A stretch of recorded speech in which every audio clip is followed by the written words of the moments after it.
What's up, everybody? Welcome to Neat Runs. Today I'm kicking off a series called Let's Explore Miami.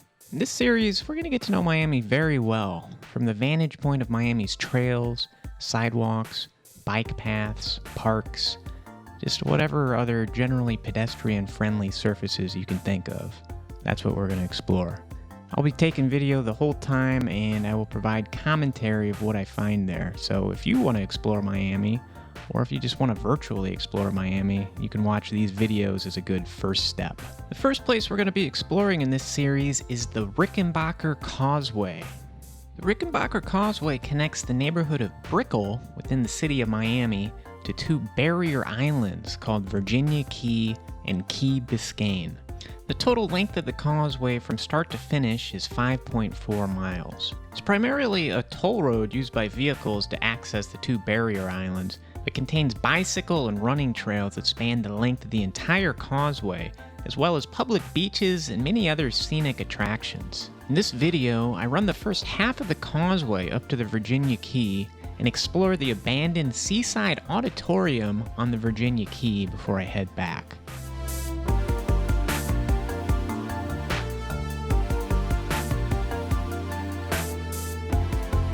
This run ended up being 7.39 miles, which is pretty short by Neat Run standards. Not to brag, but this one was brutal. The temperature was 87, and with the heat index, it was a soul-crushing 99 degrees. And that's basically what it is every day in Miami in the summer. Miami has a very consistent high and low temperature every day. So that being said, I like to do my runs early in the morning. But when filming these videos, in order to have the sun directly overhead, and to catch the most vibrant and active time of the day, you basically have to shoot these videos at noon. This causeway was not a forgiving place to film at such a time, because there is virtually no shade anywhere, nowhere to escape the heat. But the scenery is worth the pain. It is basically a tropical paradise. On this first stretch of the causeway, the beach is not as built up, so you don't see as many people hanging out at the beach. But up ahead, after you cross the big bridge, there's a much more populated beach area with a lot more people. There is a nice little offshoot up here from the main trail where you can go under the bridge. It starts out with this little beach area here that's a little bit more secluded than average. Then up ahead, you can go under the bridge to see some cool views of Brickell.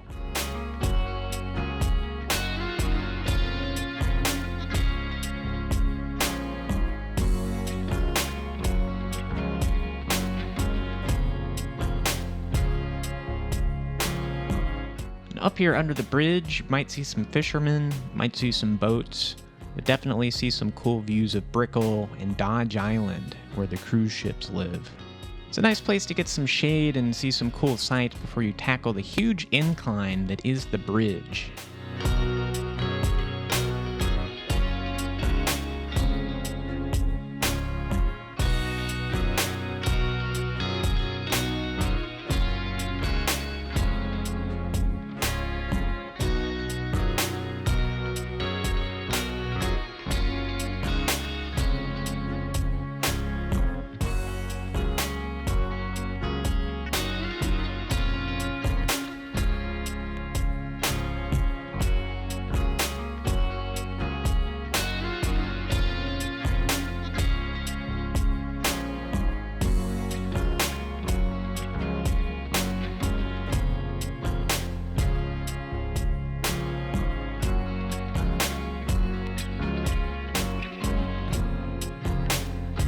There aren't that many places in Miami where you can run up a hill, but this causeway gives you about an 80-foot elevation gain.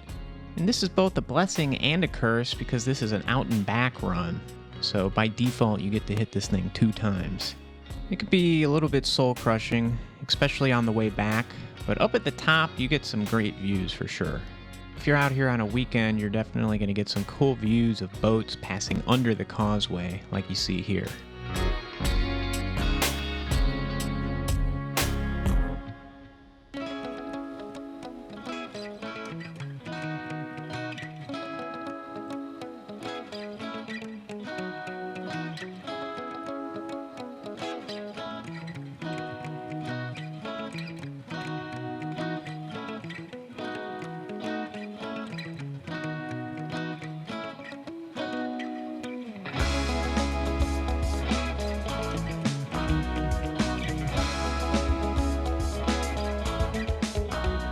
And the next stop is going to be the fishing pier, which you can see down below.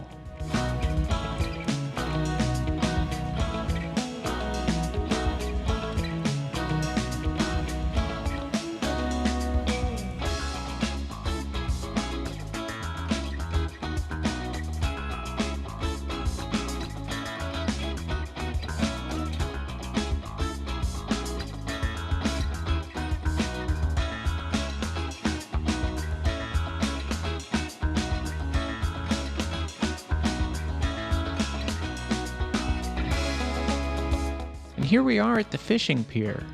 Fishing pier is kind of boring. There are some cool views of boats going under the causeway if you make it to the very end, but it's mostly just fishermen.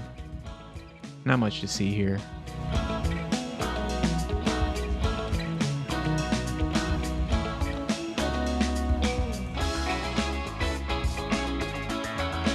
The end of the pier might be a cool place to sit for an extended period of time and just watch boats.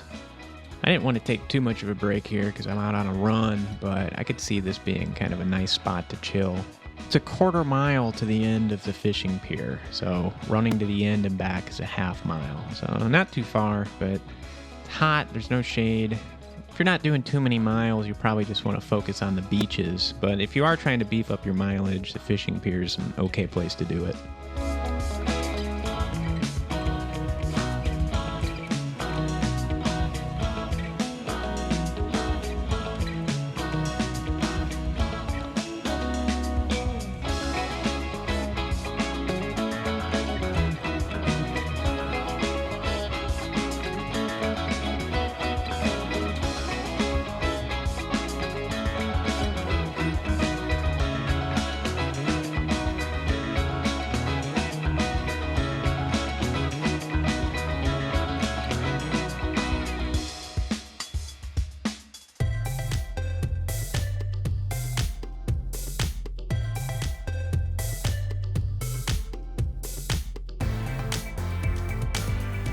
Okay, now we are back off the fishing pier, right where we hopped off the bridge. And this is the best area on the causeway to see some cool beach action. There's more parking and the beach is bigger, so there's a lot more people out here. Looks like a great place to hang out, and it is beautiful. I've also been to great beaches on Virginia Key and Key Biscayne, so there is a lot of cool beaches in this area off this causeway. As far as the beach running goes, though, not the best beach I've ever run on. There isn't that much packed down sand to run on. It's only really a very thin strip.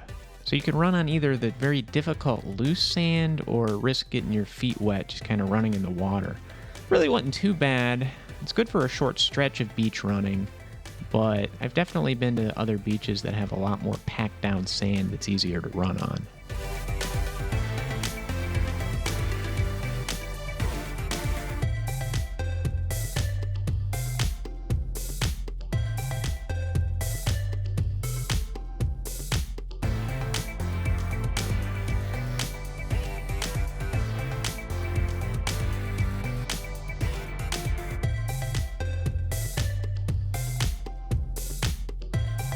The crowd does really thin out too when you get out of the area next to the parking lots, which is kind of cool if you do want to do a beach run or walk down the beach.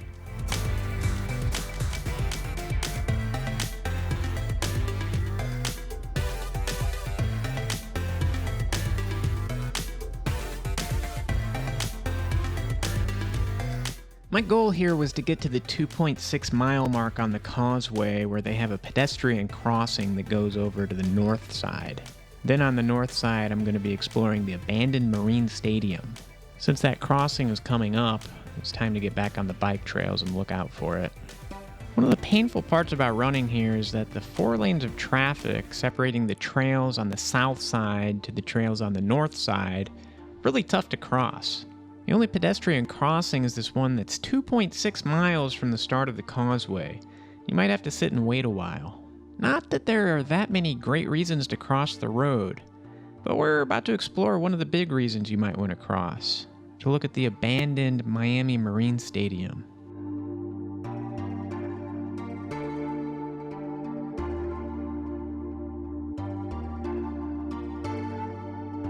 Right as I got to the entrance of the area where you get to the stadium, I noticed there was a bunch of cops sitting around.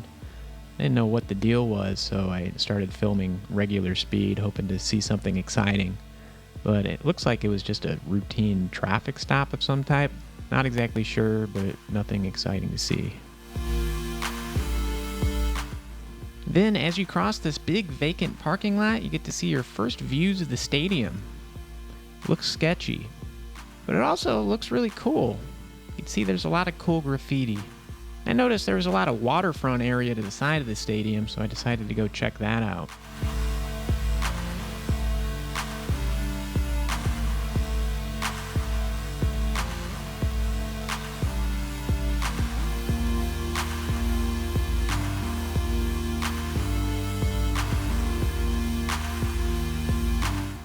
It's a really cool area. You can see a lot of people park their boats out here. There's a marina off to the west of the area we're at. You can see there's people jet skiing and some just hanging out at the beach. You can also kind of see the front of the stadium, which looks really cool. After exploring the waterfront area, I wanted to get some cool shots of the inside of the stadium from the outside. They definitely don't want you to go up into the stadium. It's all fenced off and there are signs everywhere saying no trespassing. They definitely have security patrolling the area, making sure people don't go into the stadium. How do I know this, you ask? Well, because I was up here filming a week before and I got yelled at by a security guard. Yeah? I'm not going in, I'm just filming the outside. I won't.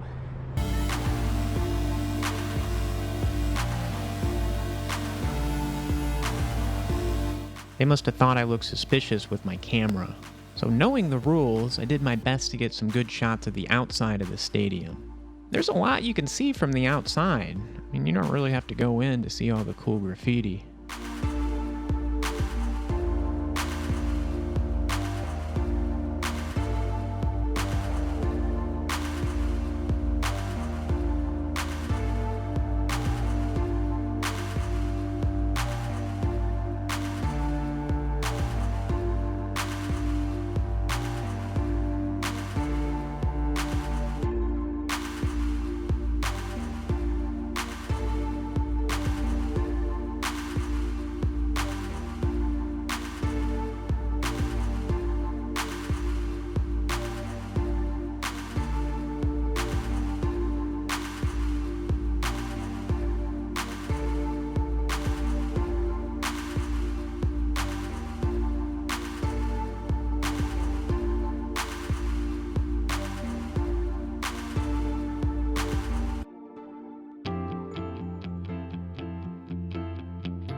Then I headed back the way I came in, and it was a long run back.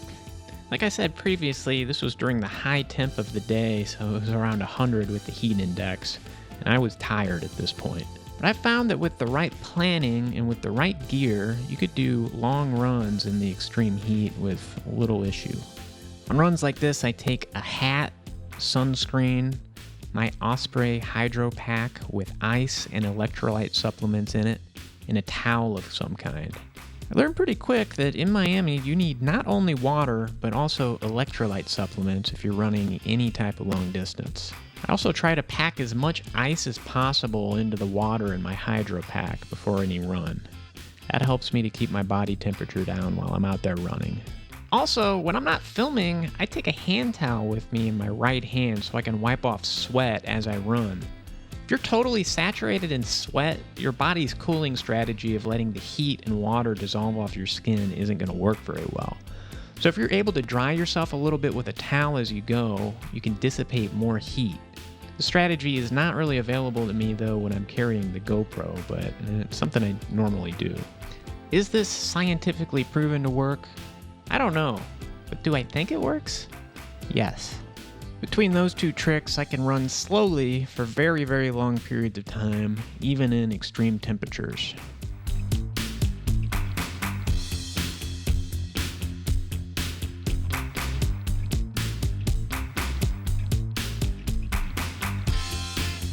Okay, so we've explored the first part of the Rickenbacker Causeway, so let's discuss some final takeaways. This is definitely a very scenic route. There's a lot to see here. There's beaches, there's the abandoned stadium, fishing pier, you can see boats, you can see cool views of Brickell. Visually, it's a very appealing run. It's also very lively. If you're out here on a weekend like I was, when the weather's clear, you're definitely going to see a lot of people at the beach, and you're going to see a lot of boats going under the causeway. One downside, though, is that it's extremely hot and there's no shade anywhere to be found. That goes for most Miami runs I've been on, so I don't know if that's really a downside, but it's something to consider. If you don't like the heat or you don't like the crowds, though, you could always come during the early morning. Overall, if you're in the Miami area and you're looking for a great outdoor place or a place to go on a run or ride your bike, this is definitely one of the top spots in Miami. I would definitely recommend it. Just make sure you take water. That's it for today. I hope you enjoyed the video and maybe you learned something new about the Rickenbacker Causeway. There's going to be more videos like this coming soon, so please like and subscribe if you enjoyed this. Until next time.